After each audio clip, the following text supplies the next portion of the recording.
Hello everyone, this is Dan, and I guess you could say this was coming at some point since this is probably my favorite tank in World of Tanks. Um, I am going to be reviewing the SU-100, the Tier 6 Russian tank destroyer, uh, and I'm going to tell you what I think about it, and I'm then going to show you some uh, gameplay footage of it in action. So, first things first, this tank is very, very small and fast. And you also might notice that it's similar to the SU-85. In fact, it's very similar. Roughly the same size and only slightly heavier. Uh, and the gun on it is significantly more deadly.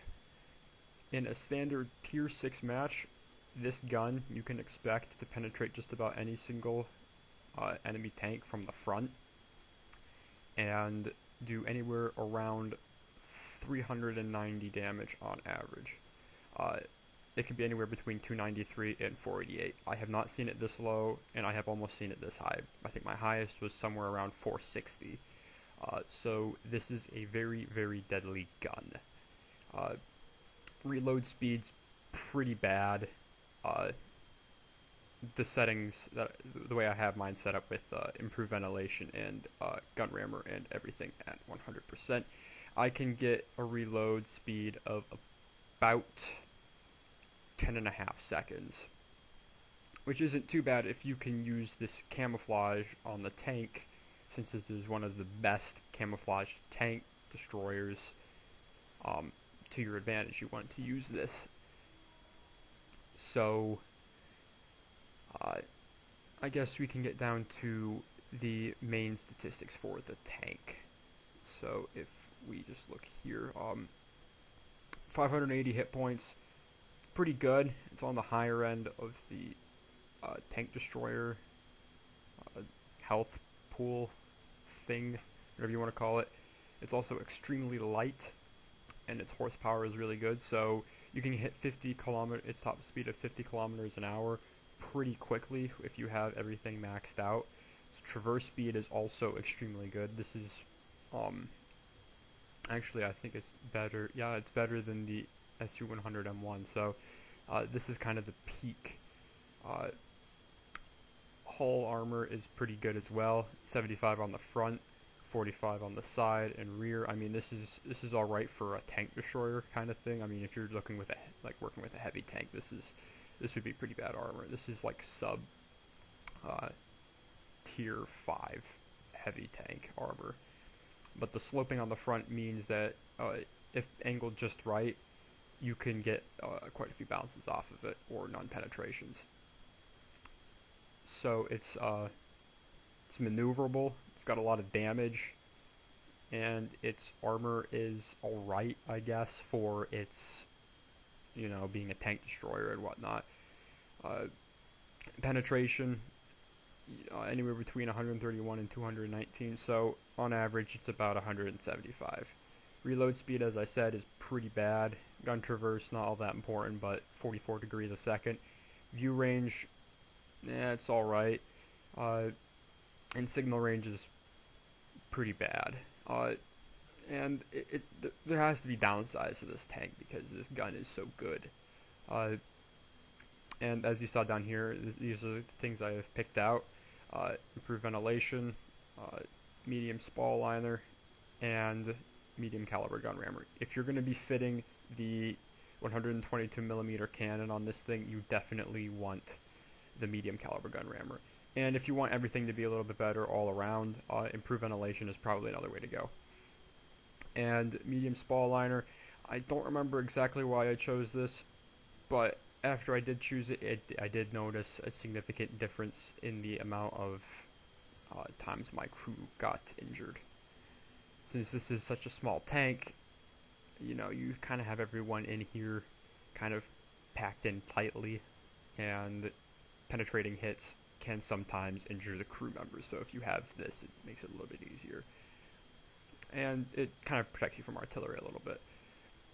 Considering this cannon is not meant to be kind of like uh, the sniper cannon, because as I'm going to show you in a second, the accuracy on this thing is pretty bad. Um, and I just went with a basic camouflage because if I work with a tank for a long period of time, I like to have it a little bit more camouflaged and just better. And I've also fitted it with a small repair kit and small first aid kit, mostly just to keep the loader and the ammo rack protected, because you will feel it if one of the two or both, in some cases has actually happened to me, if something happens and you can't fix it. That is a horrible reload. So I'm going to go ahead and show you the research. So you'll come off of the SU-85, the Tier 5 Russian tank destroyer. Also had quite a bit of fun with this. It kind of got better as it went along, as you went through the Russian tank destroyer line. And I thought that the SU-100 so far is the peak.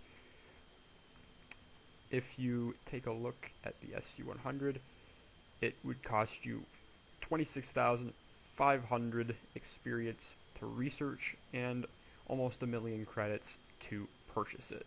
So it was a pretty expensive leap coming off of the SU-85 being practically half of it.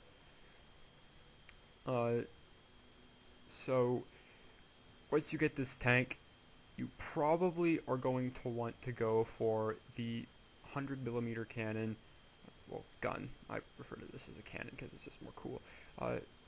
You're probably going to want to go for this gun pretty early on, because this is not a good gun.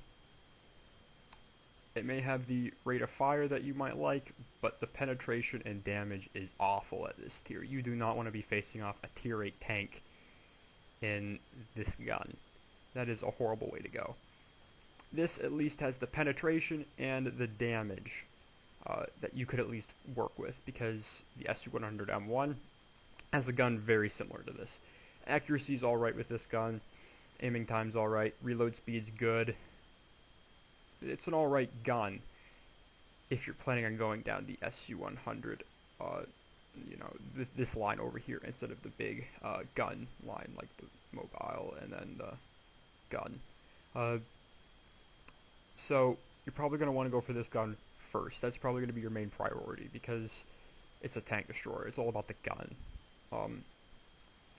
Then after that, you're probably going to want to go for either the suspension or the engine. Either or is good, because one of the plus sides to this tank is it's very maneuverable. So you're probably going to want to get both of these close to the same time, and then you could do the radio last, and you don't even actually have to get this gun if you don't plan on going down this line. This one you will need to get in order to get to the SU-152, but I recommend that you get the 122mm cannon, because this is what this tank is all about. This is what this tank does best. It does damage, and it's maneuverable, and it really hurts when someone takes a shot by this. So 17,000 experience to research, almost 85,000 credits to purchase. It's alright. If you have this gun, it's, completely reasonable. The other 85mm gun, still not really not all that good. Penetration is pretty bad, damage is pretty bad. You're better off with this gun or this gun. Preferably this one, because I hate seeing people driving around in the 100mm gun on the SU-100, but they have all of the other fittings. It's like, this is what this tank is about. You don't go for the lower alpha damage, you go for the big gun. So that is pretty much it about this tank.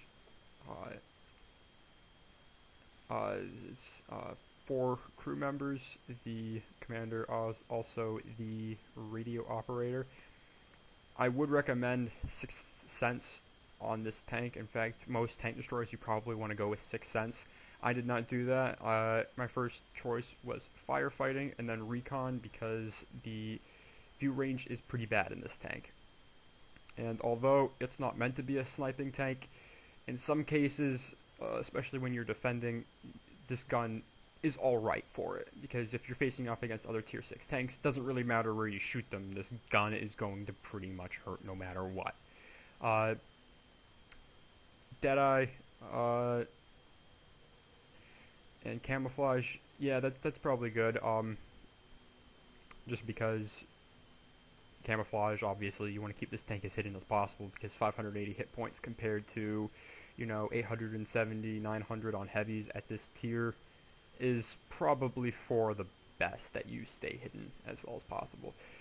For the driver, I'm going with clutch braking and off-road driving. Clutch braking, obviously, so you can turn faster. Traverse speed's not bad, but when you're being circled by, I don't know, like a light or medium tank, sometimes even a heavy if it's fast enough, turning faster is definitely something you want to be able to do. And then off-road driving, so you can go faster on softer terrain. Repairs and safe stowage. Definitely you want to focus on safe stowage for this guy. Repairs, not so much. I mean, it's kind of important, so that way you can get your tracks and whatnot repaired a little bit faster. But safe stowage, you really want to worry about this, because, as I said previously, any damage to the ammo rack, you're going to feel it, especially if you don't have the repair kit. So, definitely want to get this. And, obviously, there are a few weak points on the front of the tank if you're firing at it. I mean, granted, if you have a high enough penetration gun and, good enough angle, you could pretty much just shoot anywhere, but the lower plate, this viewport, and the commander's hatch are the weakest points on the front. If you have the accuracy, and he might be in the middle of reloading this massive gun. Otherwise, just shoot for it blindly, because you're probably going to get through anyway. You will bounce sometimes, but you should never count on it. This is... If you've played with the SU-85, you'll probably know how bouncy the front armor is. It's not too good. Compared to the SU-100 M1, you will experience very few bounces in this, and when you do, you'll probably rejoice, because you'll be like, oh my gosh, I bounced something in this thing. Otherwise, standard Russian tracks, eat all the shots that pretty much go into the sides. And hitting it from the side is actually pretty hard, especially if it's moving, because this is like the biggest part to it. Hitting this isn't going to be relatively easy, and then the tracks will likely eat all the shots. So if you're being flanked, get this thing moving, because it's going to be a little bit harder to shoot. Otherwise, stick to corners, bushes. Don't get too close into conflict unless the team that you're facing against is incompetent, or your own team is incompetent. So yeah, that's pretty much it for the technical side of this. I will now load up some gameplay and show you that. Alright, so here we are. A tier 6 match. This tank loves tier 6 matches. And we are defending the base against the enemy assaulting team. Now, tier 6 matches for this tank tend to go pretty good, because, as I have told you previously, most tanks don't have the frontal armor to be able to bounce all of your shots. So you could do pretty good in this tank on tier 6 matches. Defending, this tank is usually pretty good with it. I like going on to this side just because it's a little bit easier, because there's so much wide open space. The tanks pretty much have to come towards you, and shooting them is pretty good. Now, this replay in particular, if I remember correctly, is not too good. Take a blind shot, it was worth a shot. One thing to note is these shells cost over 1,000 credits a piece, so wasting them isn't probably your best priority, but if it's right in the beginning of a match and you still got most of your shells left, you might as well. 36 rounds can be stored in your tank at a time, so it's usually pretty good. The firing arc is also pretty good on this tank. And of course, there's the luck of the game playing against me. must have hit him in the side of the turret or something and it either absorbed his shot completely or bounced it. Too far away to tell. Penetration must have also dropped off. And I love shooting at Hellcats now, just because they always used to be my biggest enemy, but now they are not. So here we are, first kill. Scoreboards are pretty much tied at this point. Another reason why this tank does so good in these lower tier matches is because of the fact that some tanks are pretty much one-shot kills for you. Relatively high damage roll there, 401. Another shot should kill him. Problem is now we're losing by one tank, which isn't a lot. But we also have a member on our team who's damaged our own tanks. Not the best thing ever. And as you can see, accuracy on this thing at a distance is not pretty good. Aiming time is also pretty bad. So I'm trying to pick out my shots. Missed that one. Accuracy proves to be the downside to sniping in this tank. And then other times you'll just get these shots that are absolutely surprising. You won't even fully aim and you'll kill everything.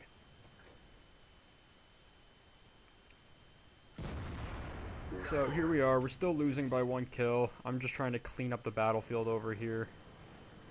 Our entire flank on that side has all but collapsed. And we have an ELC trying to take the base. Now, I hate these tanks so much because they are just above my average damage. So, one-shotting them is not usually something I'm able to do. So, relatively low damage roll. Well, lower than what I was hoping. He's a ram for me, but the problem is with his speed, it's kind of hard to do that. And if you remember from the last time I faced off against one of these, I was not very happy. Though the Churchill... and... the Churchill was trying to help me. Enemy tank manages to take him out for me. Now, another thing is obviously shooting in the turrets is never a good idea. But here's the point in the replay where things are a bit bad. As you can see, it's just me and a heavy versus the remaining 5 tanks on their team. And he doesn't have a whole lot of health left. I only have 279, so I'm a little bit under half. He's only got 235. So, just waiting for this tank to move out. Because he is a one-shot kill for me. It would take a seriously low damage roll to take that kill from me. Of course he obliges, and I plant one right in the front of him. So I'm at 4 kills now. And the Churchill is returning back to the base. Someone, I am guessing the tier 4 tank destroyer on their team, is trying to fire at me, but is unaware that there's a rock in the way. Probably not the most intelligent player on the enemy team, because that rock is not going anywhere, and I would prefer not to leave the rock. If I remember correctly, Churchill takes this tank destroyer down. Any second now.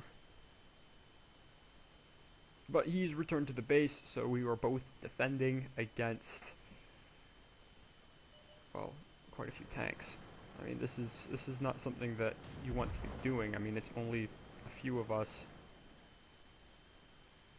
And here I am trying to play off the crap accuracy of this, but you never know, I might get it.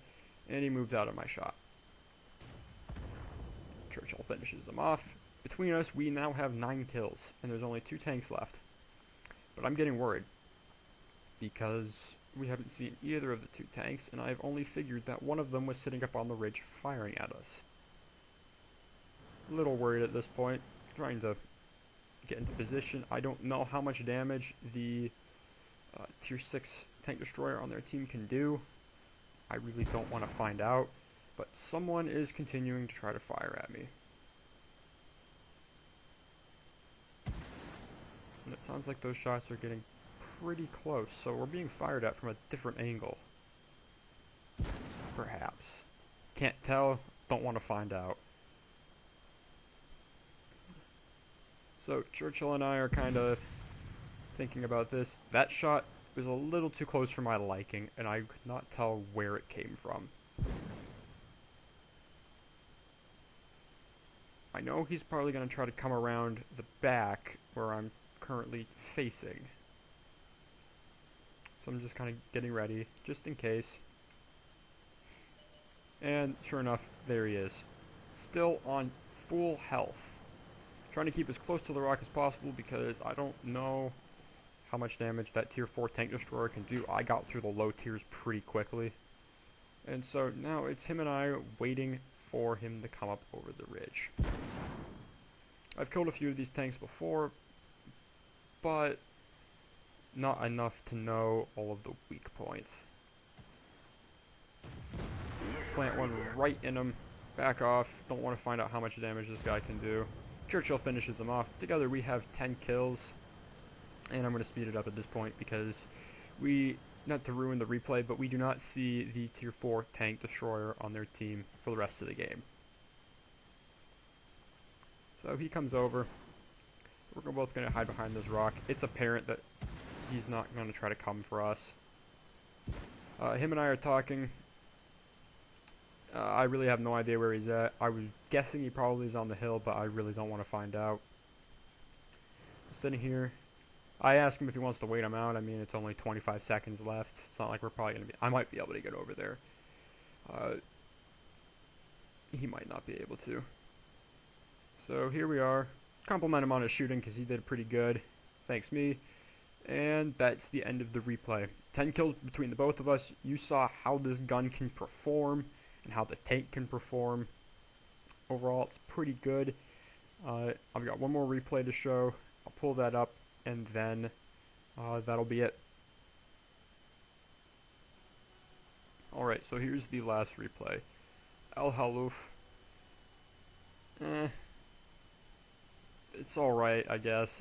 Not particularly one of my favorite maps. I prefer this side over the other. And it's another tiered... well, where I'm a top tier tank in this game. SU-100 on the opposite team, and me and the SU-100Y on our team. He's not in my platoon, but it's nice to see fellow Russian tank destroyers on my team, just because it's kind of like a moral support booster thing. So, if I go on this side of the map, I usually don't do any sniping. I usually go up right to the edge in the corner and fire anything that tries to come around onto our side. Because usually side plates are shown towards me, and that gives me a nice surface to plant a shot right into them. And with this tank being so fast, I mean, even going uphill, I'm doing pretty good. Beating out all the other tanks. Get into my position. Kind of doing a little bit of scout work here, waiting for something to come around. There's a nice juicy target for me. One shot kill. And of course our tank gets in the way and leaves me from being able to get a shot. Still sitting in the way, waiting for him to come around, trying to give him support. Shot goes right through his tank. This guy, he's a problem. One shot kill for me. Finish him off. Heavy over there. Return to my spot. He's a one shot kill for me. Shot misses, of course. And as you can tell right now, we are losing. It always seems that these games go that way, that we end up starting off losing. Both tanks behind there are potentially one shot kills for me. I just want one of them to make a mistake.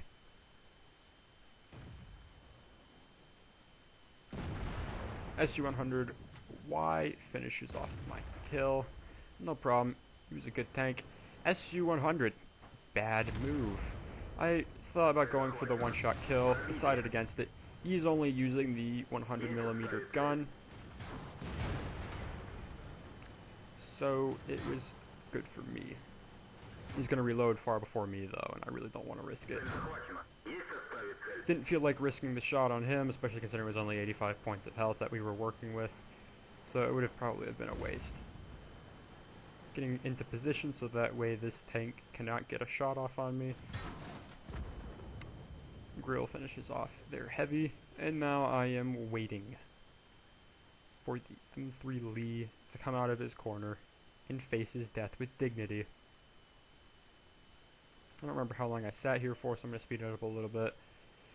Getting ready because he might come speeding out trying to get away from me. Looking around. There he is. And he faces his death. Of course, he will not be the last. The rest of their team is on my list. So now we're only winning by 1 kill. Pretty good. No idea where the SU-100 went.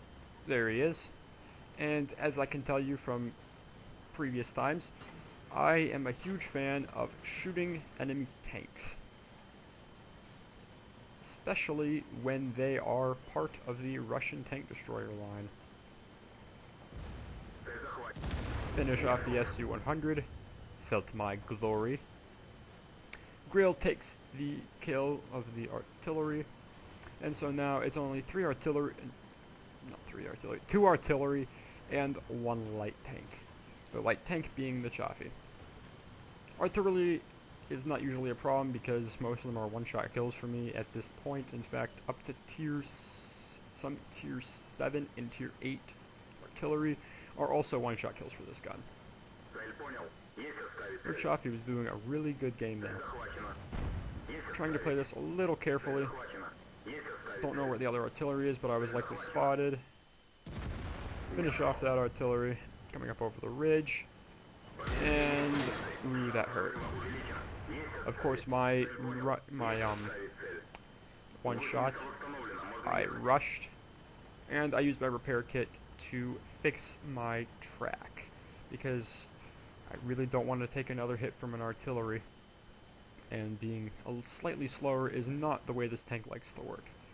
So, looking around, artillery was not there, so he could only have gone one other way.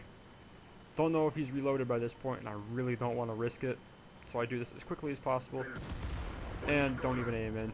Let the shot do its own thing. 5 kills, and there's their light.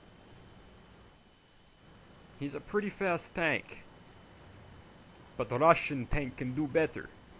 And that was my impression of a Russian accent, not too good. So, I'm going light tank hunting. Don't know what he's going to try to do, don't know how much damage his gun can do, really don't want to find out, but hey, I'm 1 kill off of getting top gun. Shot bounces off of me, misses his other shot, and I finish him off. So that is this tank in action. Look at all the battle scars I have on the front of this thing. Yeah. It likes shooting at tanks that are either the same tier or below. Doesn't do too bad in tier 7 games. Tier 8 games, you probably want to stick back closer to the base, find a nice sniping position, and try to make do with the relatively awful accuracy. So if it can get into a game where it's one of the only tier 6 one of the only tier 6 tanks, then it can do pretty good. Maybe 1 or 2 tier 7s still does pretty good. Maybe 1 tier 8 still does pretty good. Most of the team being tier 8, not going to do so good. That's why most of my replays, whenever I show them off in this tank, I'm one of the highest tier tanks because I can do better in those games. Because by the time you get to tier 8, most other tanks can already start doing that much damage. 390 average or potentially more. So this is a very unique gun for tier 6. Pretty sure the KV-85 has a gun similar to this, but it's much slower firing, and its accuracy is pretty bad as well. Either way, for a tank destroyer, this is an insanely good gun for its tier. And 390 damage isn't too bad, even at higher tiers. It's just, it's not as helpful when your tank only has 580 hit points. Anyways, I'd like to thank you guys for watching this replay. If there's any other tanks that you want me to do a review on or whatever, preferably one of the Russian tank destroyers because I already have most of the line researched. It's just some of the higher tier tanks that I'm working with that I haven't exactly gotten to yet. On the verge of getting the SU-100, the SU-101. I only need about another million credits to get it. So maybe by next week's video, I might have it. And I'd like to also apologize for not putting out as many Unity tutorials as I was planning. There was a recent death in the family, and it's been a little difficult to kind of get videos together. The nice thing about doing a replay / review is that they're quick and easy to do, and they don't require as much planning as, for instance, the Unity tutorial, because I have to go through and make sure that all the code still works and get the project set up prior to that, and it just takes a little bit more work to get it fully functional. So I hope I can have at least a Unity tutorial up at some point this week. It won't be obviously on Tuesday since that was yesterday, but hopefully maybe by Saturday I could have something up. It might be a standalone tutorial, or it might be a continuation of the ammunition system we were covering.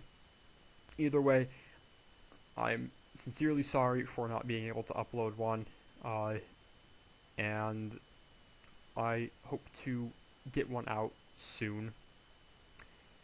On a different note, if you liked this video, please show me that you do. Like, subscribe if you want to see more, comment, tell me what I could have done better, or if you thought this video was spot on and you would, I don't know, like, listen to it in your sleep or something, because my voice is just that interesting. It's not.